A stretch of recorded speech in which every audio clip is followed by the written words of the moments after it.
ನಮಸ್ಕಾರ. ನಾನು ಲಕ್ಷ್ಮಿ ಉಮೇಶ್ ಅಂತ ಜಯನಗರ್ 9 ಬ್ಲಾಕಲ್ಲಿರ್ತೀನಿ.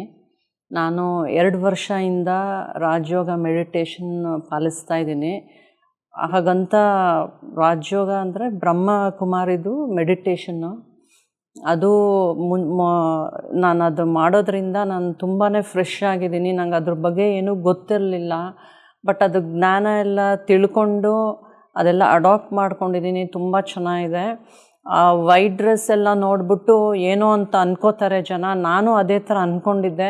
ಬಟ್ ಏನೂ ಅಲ್ಲ, ಅದೆಲ್ಲ ತಿಳ್ಕೊಂಡ್ರೆ ಅದೆಲ್ಲ reality, that is not fake. So ಎಲ್ಲರೂ ಅದನ್ನು ಪಾಲಿಸಿ ಅಂತಲೇ ನಾನು ಹೇಳ್ತೀನಿ.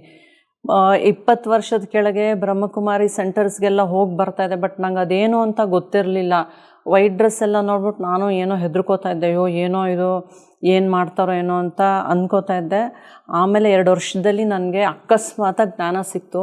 ನನ್ನ ಟೀಚರ್ ವೀಣಾ ಅರಸ್ ಅಂತ, ಅವರಿಂದನೇ ನಾನು ಜ್ಞಾನ ತಿಳ್ಕೊತಾ ಇರೋದು. ಅವರೇ ಇನ್ಸ್ಟ್ರೂಮೆಂಟು. ಅವ್ರಿಗೆ ಏನಕ್ಕೋ ಕಾಲ್ ಮಾಡಿದೆ, ಅವರು ಫುಲ್ ಎಂಗೇಜ್ ಇತ್ತು. ಮತ್ತು ಮಾರನೆಗೆ ಅವರೇ ಕಾಲ್ ಮಾಡಿ ಹೇಳಿದ್ರು, ಕೋವಿಡ್ ಟೈಮಲ್ಲಿ ಏನು ಮಾಡ್ತೀರಾ ಹೇಗೆ ಅಂತ. ಹೀಗೆ ಮನೆಯಲ್ಲೇ ಇರ್ತೀನಿ ವೀಣಾ, ಬೇಜಾರು ಅಂತ ಹೇಳಿದೆ. ಆವಾಗ ಅವ್ರು ಹೇಳಿದ್ರು, ಆನ್ಲೈನ್ ಕ್ಲಾಸ್ ಮಾಡಿ ರಾಜಯೋಗ ಮೆಡಿಟೇಷನ್ ತುಂಬ ಚೆನ್ನಾಗಿದೆ. ಅದು 7 ಡೇಸ್ ಕೋರ್ಸು ಮಾಡಿಕೊಂಡೆ. ಅದ್ರ ಜ್ಞಾನನ ನಾನು ಅಳವಡಿಸ್ಕೊಂಡೆ. ತುಂಬಾ ಚೆನ್ನಾಗಿದೆ. I am very happy. ಅದೆಲ್ಲ ನಿಜನೇ, ಯಾವುದೂ ಸುಳ್ಳಿಲ್ಲ. ಎಲ್ಲರೂ ನೀವು ಪಾಲಿಸಿ ಅಂತ ಕೇಳ್ಕೊತೀನಿ. Thank you.